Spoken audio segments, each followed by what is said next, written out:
नमस्कार दोस्तों, एक बार फिर से स्वागत है आप सभी का अतुल्य आरएस के इस डिजिटल प्लेटफॉर्म पर। और दोस्तों, जैसा कि हमने शुरू किया था रीट पात्रता परीक्षा का कंप्लीट सिलेबस और अपने चल रहा था साइकोलॉजी का सिलेबस। साइकोलॉजी के सिलेबस में आज की इस क्लास में हम सेकंड यूनिट के विषय में बात करेंगे। हम पढ़ रहे थे हमारी सेकंड यूनिट, फर्स्ट हमारी कंप्लीट हो चुकी है। ये हमारा पहला टॉपिक भी कंप्लीट हमने कर लिया है। अभी व्यक्तित्व के बारे में हम पढ़ रहे थे, संकल्पना हमने देख ली, व्यक्तित्व के प्रकार हमने देख लिए और प्रभावित करने वाले कारक भी हमने देखे। आज हम बात करेंगे व्यक्तित्व का मापन किस तरह से होता है, कौन कौन सी विधियां हैं जिनसे हम पता चला सकते हैं कि फला जो व्यक्तित्व है वो किस प्रकार का है, कौन सी श्रेणी में इसे हम रखेंगे। इन्हीं के विषय में आज हम चर्चा करने वाले हैं दोस्तों। और अगर अभी तक वीडियो को लाइक नहीं किया है तो कर दीजिएगा, चैनल को सब्सक्राइब नहीं किया है तो भी कर लीजिएगा, क्योंकि रीट का पूरा सिलेबस केवल और केवल आपको यहाँ इसी चैनल पर करवाया जाना है। तो चलिएगा बात करें व्यक्तित्व मापन की विधियों को। यहाँ ये जो विधियां हैं उन्हें हम कई प्रकार से बांट करके चलते हैं। सबसे पहले हम इसी चीज को देख सकते हैं। नंबर एक आती है हमारी प्रक्षेपी विधियां। नंबर एक आती है हमारी प्रक्षेपी विधियां। दूसरी आती है आत्मनिष्ठ विधि, आत्मनिष्ठ विधि, या फिर हम इसे कहते हैं व्यक्तिनिष्ठ, व्यक्तिनिष्ठ विधि।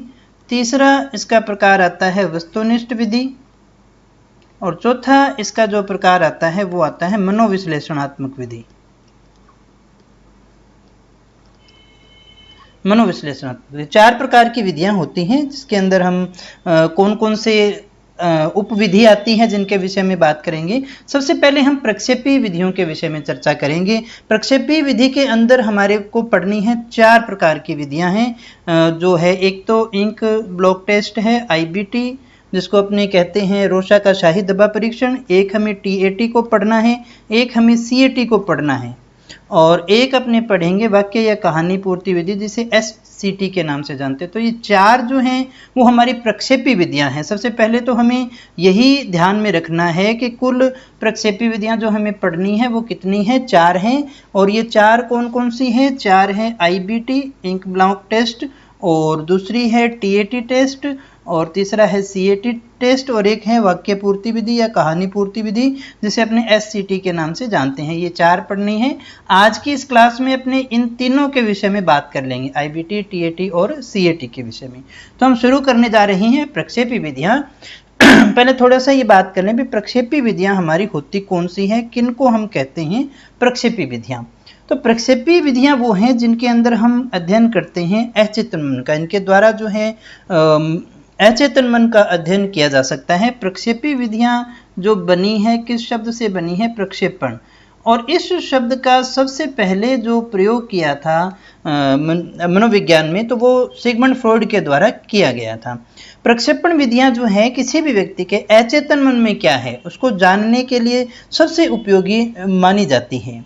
और ये ऐसी विधि है जो किसी देखिए मानसिक रोगी के बारे में भी बता सकती है, उसके संवेग, उसके विचार, उसके दृष्टिकोण, इन सभी के बारे में ये हमें पूरी तरह से बताती है। और सबसे बड़ी बात कि अचेतन मन, क्योंकि हमारे मानसिक रोगों की आधी जड़ तो कौन सी होती है? अचेतन मन ही होता है।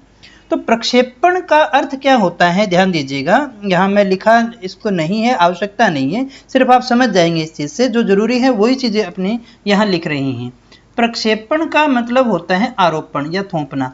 आपके सामने प्रक्षेपी विधि वही विधि होगी जिसमें आपके सामने कुछ रखा जाता है, कुछ चित्र होगा, कुछ डायग्राम होगा। उस चित्र या डायग्राम के ऊपर आप क्या करेंगे? प्रतिक्रिया देंगे, और उस प्रतिक्रिया के आधार पर आपके अचेतन मन का अध्ययन किया जाता है। तो ये बहुत इंपॉर्टेंट है। आरोपण अर्थात बालक को क्या करते हैं, उसके मन की भावनाएं, उस किसी चित्र या किसी चीज के प्रति उसमें कौन सा उद्दीपन आता है, उसके द्वारा हम उसके विचार, दृष्टिकोण, संवेग, गुण, आवश्यकता, इन सभी के बारे में अच्छे से अपने जो है प्राप्त कर सकते हैं। हाँ, तो जिसकी जैसी भावना होगी, हम कहते हैं ना कोई भी चीज किसी के लिए अच्छी हो सकती है, कोई भी चीज खराब हो सकती है, उसका दृष्टिकोण क्या है, वो दृष्टिकोण अचेतन मन के आधार पर है, उसी को अपने प्रक्षेपी विधियों में निकाल करके पढ़ते हैं। तो मुझे उम्मीद है ये बात आपको समझ में आ गई होगी। प्रक्षेपी विधियां अचेतन मन के लिए होती हैं।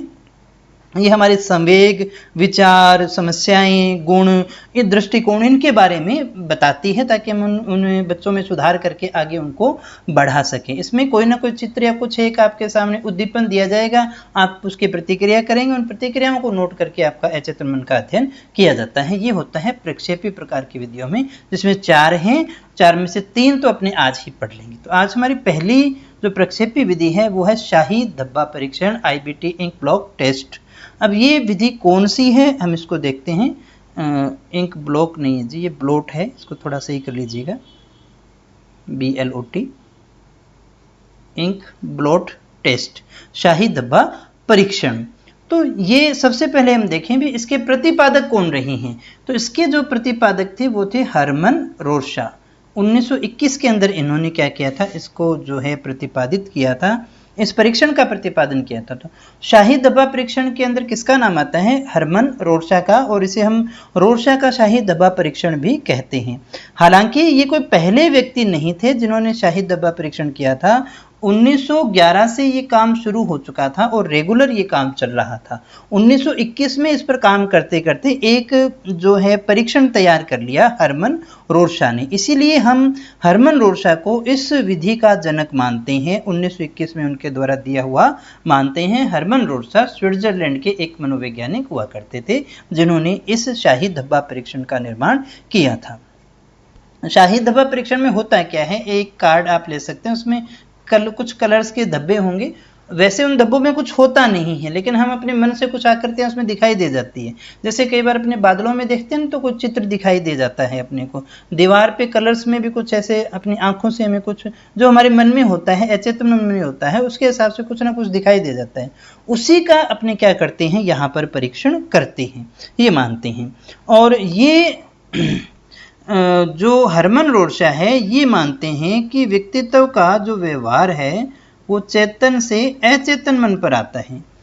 व्यक्तित्व का या किसी व्यक्ति का जो व्यवहार है वो चेतन से अचेतन मन पर अवलंबित रहता है। यानी एक व्यक्ति जो जिंदा है वो कोई भी कार्य कर रहा है, चेतना में है, जब वो चेतना में है तो वो उसके सभी कार्य अचेतन मन में संचित होते रहते हैं और उसी की जो अभिव्यक्ति है वो व्यक्ति किया करता है अनुक्रियाओं के रूप में, जैसा उसने हमेशा उसको देखा है, ऐसा मानते हैं हरमन रोरशा। अभी चेतन में जो कुछ आप देख रहे हैं वो अचेतन मन में जाकर के स्टोर हो रहा है और उसी स्टोरेज के हिसाब से हम क्या करते हैं, कोई ना कोई प्रतिक्रिया करते हैं। इस शाही धब्बा परीक्षण का अन्य नाम मसी लक्ष्य भी आता है, शाही धब्बा परीक्षण भी आता है, संस्कृति मुक्त परीक्षण भी हम इसे कहते हैं और इसे रोरशा का शाही धब्बा परीक्षण भी अपने कहते हैं। अब हम देखें कि इसमें जो परीक्षण की सामग्री है वो कौन सी लेते हैं। तो इसमें 10 कार्ड होते हैं जिनको हमें यूज करना है, जिनसे अपने करते हैं किसी का परीक्षण, और यहाँ से एक क्वेश्चन आपसे पूछा जा सकता है। 5 कार्ड हैं, 2 कार्ड हैं और 3 कार्ड हैं, यानी 1, 2 और 3 प्रकार के कार्ड हैं यहाँ पर। पहले 5 कार्डों का बंच है एक, इस बंच के अंदर क्या है, काले और सफ़ेद रंग की स्याही के धब्बे हैं। यानी पहला जो कार्ड है, 5 जो कार्ड हैं उनके ऊपर ब्लैक और वाइट कलर के स्याही के धब्बे हैं। फिर आया दूसरे प्रकार का कार्ड, ये 5 हैं और ये कार्ड है 2, इसमें कौन सा हो गया, रेड हो गया, ब्लैक हो गया और वाइट हो गया, 3 कलर के कार्ड हो गए। और तीसरे प्रकार का जो कार्ड है वो 3 है, ये मल्टी कलर है, ये मल्टी कलर है, इसमें कई रंगों के धब्बे होते हैं। मतलब हमें जब किसी व्यक्ति का परीक्षण करना है, जब मनोवैज्ञानिक परीक्षण करेगा किसी व्यक्ति का, तो वो कैसे करेगा, जैसे हम आंखों की जांच करते हैं तो वो इंस्ट्रूमेंट अपने पास में रखता है, चश्मा वगैरह लगा करके देखता है, मशीन में डाल के देखता है। वैसे ही जब हम किसी के अचेतन मन का अध्ययन कर रहे हैं तो यहाँ पर डॉक्टर क्या करेगा या मनोवैज्ञानिक क्या करेगा, आपको कुछ कार्ड दिखाएगा, यही उसकी परीक्षण की सामग्री है, जाँच है। जैसे ब्लड टेस्ट होता है वैसे ही ये एक प्रकार का टेस्ट है। तो यहाँ पर 5, 2 और 3 यानी कुल 10 कार्ड हो गए जिनका हमें यूज करना है। और इसमें काम अपने कैसे लेंगे, इसमें क्या क्या किया जाता है, तो इसमें देखिएगा एक एक करके बच्चे को या जिसका परीक्षण किया जाना है तो वो कार्ड को दिखाता है, वो उनको सभी कार्ड दिखाएगा और उन कार्ड को दिखाने के बाद में वो क्या करेगा, उनको यूज करता है जो कुछ उसने बताया।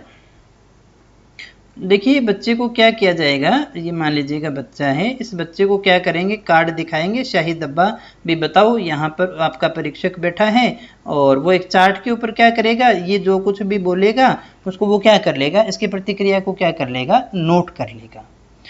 और यहाँ बच्चे कितने बड़े हो सकते हैं, तो यहाँ हमें ये ध्यान रखने हैं 13 से 19 साल तक के बच्चों के लिए ये जो प्रशिक्षण है वो काम में लिया जाता है।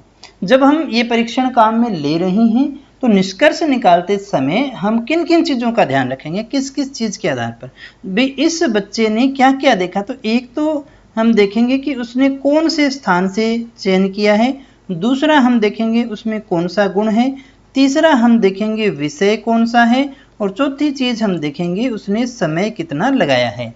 यानी किसी भी परीक्षार्थी की जब अनुक्रिया का अपने विश्लेषण कर रहे हैं, ये डॉक्टर है, ये जिसका परीक्षण किया जाना है और ये कार्ड उसके सामने रखा जाता है, इस कार्ड को देखने के बाद में जो कुछ भी आता है इस कार्ड पे लिख लेगा, ये चार्ट के ऊपर लिख लेगा। बाद में इस चार्ट में वो क्या देखेगा, वो चार्ट में देखेगा कि इस व्यक्ति ने जो भी चीज बताई है, जो प्रतिक्रिया में मान लीजिएगा भालू बताया है, हाथी बताया है, चाकू बताया, कुछ भी बताया है, अब वो उसने कौन से स्थान से चुना है। मान लीजिएगा ये शाही का डब्बा है, तो क्या उस पूरे को देख करके चुना है या एक भाग से देख करके चुना है, किसी आंशिक भाग से चुना है, उसी आधार पर हम देखते हैं। यदि उसने संपूर्ण चित्र को देख करके, संपूर्ण डब्बे को देख करके अगर उसने किसी चीज का चयन किया है, तो मतलब वो एक प्रकार का क्या, कौन सा व्यक्ति होगा, वो संपूर्ण डब्बा शब्द के बजाय यहाँ पर आप कर लीजिएगा संपूर्ण डब्बा। संपूर्ण डब्बे को देख करके अगर उसने कोई प्रतिक्रिया दी है तो वो कोई व्यवहारिक व्यक्ति नहीं है, वो व्यवहारिक व्यक्ति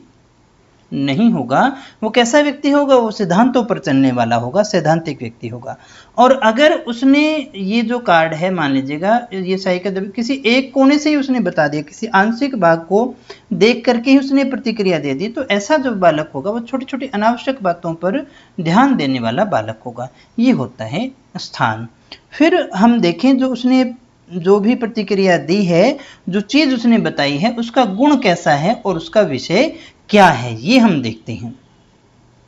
अब अगर मान लीजिएगा किसी ने मानव, पेड़ पौधे, पशु ये देखे हैं, तो इसका मतलब वो व्यक्ति कैसा है, प्रकृति प्रेमी। माने बादल में किसी को घोड़ा, हाथी, पेड़ दिखाई दिए हैं, तो उसका मतलब वो व्यक्ति कैसा है, वो व्यक्ति प्रकृति प्रेमी है। अगर वो है जो रंग के प्रति प्रतिक्रिया कर रहा है, तो मतलब उसके अंदर क्या है, संवेगों की अधिकता है। अभी हमने देखा ना मल्टी कलर वाला भी होता है, तो वो कलर्स के प्रति अगर संवेदनशील है, तो उसका मतलब उसके अंदर संवेगों के प्रति जो है वो अधिकता है, वो उसमें ज़्यादा है। तो इस तरह से हम उसको देखते हैं। दूसरा हम देखें कि उसने कितने समय में ये जो है वो डिसीजन ले लिया है, कितने समय में इसने डिसीजन ले लिया, उसी के आधार पर जो है हम आगे चयन इसमें करते हैं।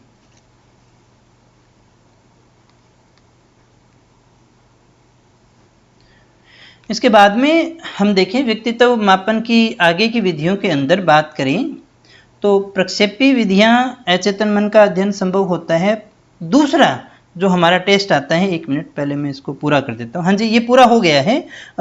इसे ही अपने शाही डब्बा परीक्षण के नाम से जानते हैं। इससे किन किन चीज़ों की जांच की जा सकती है, तो इस परीक्षण के माध्यम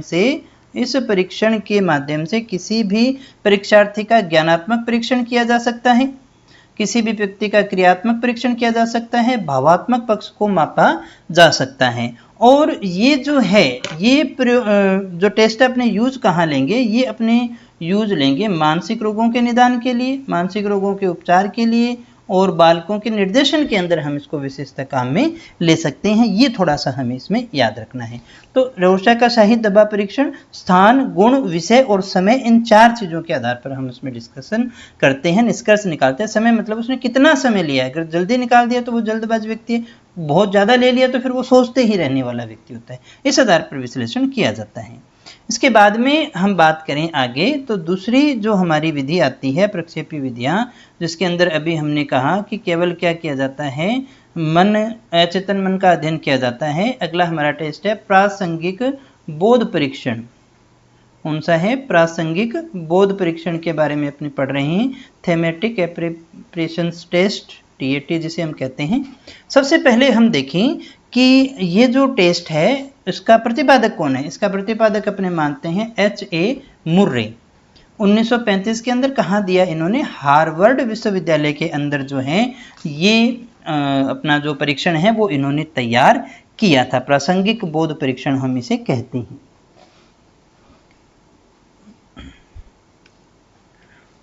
1938 में मॉर्गन के साथ मिलकर इसने संशोधन किया, इसलिए मुर्रे और मॉर्गन दोनों का ही नाम इसमें आ जाता है। इसमें मुर्रे और मॉर्गन दोनों का ही नाम इसके अंदर हमें कई बार देखने को मिलता है। बाकी मुर्रे का नाम पहले आएगा, मॉर्गन का नाम इसके बाद में आएगा। इस परीक्षण का अन्य नाम हम बात करें तो प्रौढ़ बोध परीक्षण, अंतश्चेतनाभि परीक्षण, विषय आत्मबोधन परीक्षण, कक्षा प्रसंग परीक्षण, कई नामों से हम इसे जानते हैं। आइए अब देखें इसमें किस तरह से अध्ययन किया जाता है किसी भी व्यक्ति का। यहाँ भी जो टेस्ट करने के लिए जो हमारे पास में सामग्री है वो कुल चित्र हैं। कुल कितने चित्र हैं? 30 चित्र होते हैं और जिसे अपने 3 भागों में बांटते हैं। नंबर 1, 10 चित्र जो होंगे वो पुरुषों के लिए होंगे, 10 चित्र जो हैं वो केवल स्त्रियों के लिए होंगे, 10 चित्र दोनों के लिए होंगे और एक चित्र जो है वो सादा होगा। ध्यान दीजिएगा, 4 प्रकार के चित्र हो गए। एक तो पुरुषों के लिए, एक स्त्रियों के लिए, एक दोनों के लिए और एक चित्र कौन सा हो गया? सादा हो गया। अब देखिएगा, जब किसी को चित्र दिखाए जाने तो कितने दिखाएंगे? एक तो अपने पुरुषों वाले चित्र दिखाएंगे उसको 10, और दूसरा अपने 10 कार्ड 10 चित्र वो दिखाएंगे जो कॉमन है पुरुष और स्त्री दोनों के लिए, और एक कार्ड अपने दिखाएंगे अलग से, एक कार्ड अपने अलग से सादा कार्ड दिखाएंगे। यानी किसी भी व्यक्ति का हमें परीक्षण करना है तो 20 + 1 कार्ड हमें दिखाना पड़ेगा। टोटल कार्ड कितने हैं? 30 + 1 हैं। अगर पुरुष का अपने जांच कर रहे हैं तो पुरुष के 10 कार्ड और 10 कार्ड कॉमन वाले और एक कार्ड सादा। ऐसे ही स्त्रियों के लिए अगर कर रहे हैं तो स्त्रियों के लिए 10 कार्ड कॉमन वाले और एक कार्ड जो अपना अलग वाला है। उनको प्रथम पारी में अपने 10 कार्ड दिखाते हैं, दूसरी पारी में फिर अपने 10 कार्ड दिखाते हैं उनको, और फिर उसके बाद में जो है हम इस कार्ड के आधार पर ये कहते हैं भी इस कार्ड में जो कुछ भी आपको दिखाई दे रहा है उसके आधार पर कोई कहानी लिखिए। अब जो बालक है जिसका परीक्षण किया जाना है उसको कहानी लिखने को कहते हैं। कोई टाइम बाउंडेशन इसके अंदर नहीं है, वो कहानी लिखता है और इनके बाद में एक उसको सादा कार्ड भी दिखाया जाता है। और इन सभी कार्डों के आधार पर जब वो कहानी लिख देता है तो उस कहानी का जो है वो अपने विश्लेषण करते हैं और उसके द्वारा हमें पता चलता है कि इसकी भावनाएं क्या हैं, कैसे हम इसको जज कर सकते हैं, कोई समस्या है वो सारी चीज़ें हम इसमें निकाल सकते हैं। यहाँ जो प्रश्न बनता है कार्डों की संख्या के आधार पर आपसे पूछा जा सकता है। 14 वर्ष तक की आयु से अधिक आयु के बालकों के लिए ये बहुत ज़्यादा उपयोगी है। इसमें परीक्षार्थी कहानी के माध्यम से अपने विचारों, भावनाओं और समस्याओं आदि को व्यक्त करता है और उन्हीं के आधार पर जो है व्यक्तित्व की विशेषताओं का पता लगाया जाता है। दोस्तों, तो इतनी चीज़ें थी इसके अंदर जिसे हम TAT टेस्ट के नाम से जानते हैं और इसमें जो है इस परीक्षण से हमें सामाजिक और व्यक्तिगत संबंधों की जानकारी प्राप्त होती है। ये केवल ब्रॉड व्यक्तियों के लिए है, 14+ आयु के जो बालक हैं उनके लिए जो है हम इसका उपयोग करते हैं। 14 वर्ष तक की आयु से अधिक बालकों के लिए ही, बालक बालिकाओं के लिए ही ये विशेषता उपयोगी होंगे, बाकियों के लिए नहीं होंगे।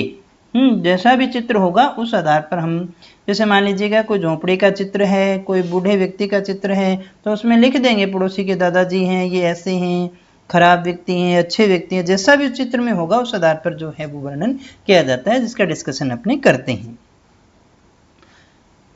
प्रक्षेपी विधियों में तीसरी विधि हम देख लेते हैं, बाल प्रासंगिक बोध परीक्षण। इसे CAT के नाम से जानते हैं, वही चाइल्ड एप्रिसिएशन टेस्ट है ये, CAT के नाम से। जैसे टेट है वैसे ही सेट है या केट है, बस यहाँ पर जो चित्र है वो बालकों के लिए है, 3 वर्ष की आयु से कम आयु के बालकों के लिए। इसके प्रतिपादक याद रखना है आपको, लियोपोल्ड बेलोक है। 1948 में इन्होंने ये जो है वो सिद्धांत या ये परीक्षण जो है वो तैयार किया था। लेकिन इस परीक्षण का सर्वप्रथम जो विचार आया था वो अर्नेस्ट क्रिस्ट के दिमाग में आया था। 3 से 10 वर्ष तक के बालकों के लिए ये विशेषता उपयोगी है जहाँ पर इसका यूज किया जाता है। इसमें 10 चित्र हैं जिनको जो है वो हमें दिखाना होता है। इसमें चित्र लिख लीजिएगा। चित्र कितने हैं इसमें? चित्र होते हैं 10। इसमें पशु पक्षी आदि के ही चित्र हैं ज़्यादातर, और वो चित्र दिखा करके उनसे वही वैसे ही कहानियाँ लिखाई जाएंगी। कथानक उनसे पूछते हैं और उसके हिसाब से अचेतन मन का अध्ययन करते हैं। उसके मन में जो भी चल रही है, जैसे संवेग हैं, कौन सी उसकी रुचि है, कोई समस्या है, व्यवहार है, इन सभी का अध्ययन जो है वो उसके द्वारा किया जाता है। भारत में इसका संशोधित रूप और अनुकूलित रूप तैयार किया था कोलकाता की उमा चौधरी ने। ये हमें थोड़ा सा इसमें अलग से फैक्ट के रूप में याद रखना है। फैक्ट सीएटी के अंदर क्या है, इसके प्रतिपादक है जो प्रश्न पूछा जाता है, लियोपोल्ड बेलोक। सर्वप्रथम विचार किसने दिया था? अर्नेस्ट क्रिस्ट ने। भारत में किसने दिया? उमा चौधरी ने। अब कितने साल के लिए हैं? 3 से 10 साल के लिए। कौन सी श्रेणी में आता है? प्रक्षेपी विधि की श्रेणी में आता है। क्या क्या पता लगा सकते हैं? बच्चों की रुचि, समस्या, व्यवहार। सामग्री क्या है? इसमें चित्र हैं। कितने हैं? 10 है। अलग उसका प्रकार है? नहीं है जी, 10 चित्र हैं जो सबके लिए हैं, सभी इसमें यूज ले सकते हैं, जैसा टीएटी में नहीं था। वापस एक बार मैं टीएटी की बात करना चाहूँगा, थोड़ा सा कन्फ्यूजन रहता है। टीएटी के अंदर जो है 10 10 10 और 1 इस तरह के कार्ड हैं। 10 पुरुषों के लिए, 10 स्त्रियों के लिए और 10 कॉमन है और 1 कार्ड है सादा। जब किसी का टेस्ट लेना है तो पुरुष है तो पुरुष के वाले 10 कार्ड दिखा देंगे, 10 फिर कॉमन वाले दिखा देंगे, 1 सादा दिखा देगा। वो कहानी लिखेगा, उस कहानी के आधार पर हम उसके व्यक्तित्व और आदि विशेषताओं का जो है अध्ययन उसके द्वारा किया जाता है। क्योंकि हम ये मानते हैं भी किसी भी कहानी के अंदर, किसी चित्र के अंदर हम अपने आप की ही छवि देखते हैं। हमें रोल भी कोई पसंद आएगा किसी कहानी में, वही आएगा जो हमारे चरित्र से क्या है, जुड़ा हुआ होगा कहीं ना कहीं। तो इसी आधार पर हम जो है निष्कर्ष निकालते हैं। तो दोस्तों ये थी प्रक्षेपी विधियां। आज 3 प्रक्षेपी विधियां हमने कर ली हैं। कल हम चौथी प्रक्षेपी विधि को पढ़ेंगे और फिर साथ ही साथ अपने व्यक्तिनिष्ठ विधियों को भी शुरू कर लेंगे। मुझे उम्मीद है क्लास आपको अच्छी लगी होगी, काफ़ी कुछ आपने सीखा होगा। सच में अच्छी लगी तो वीडियो को लाइक करके जाइएगा, दोस्तों के साथ में शेयर जरूर कीजिएगा। कल फिर मिलते हैं एक नई क्लास के साथ और ढेर सारी नई जानकारी के साथ। बने रहे मेरे साथ। Thank you very much.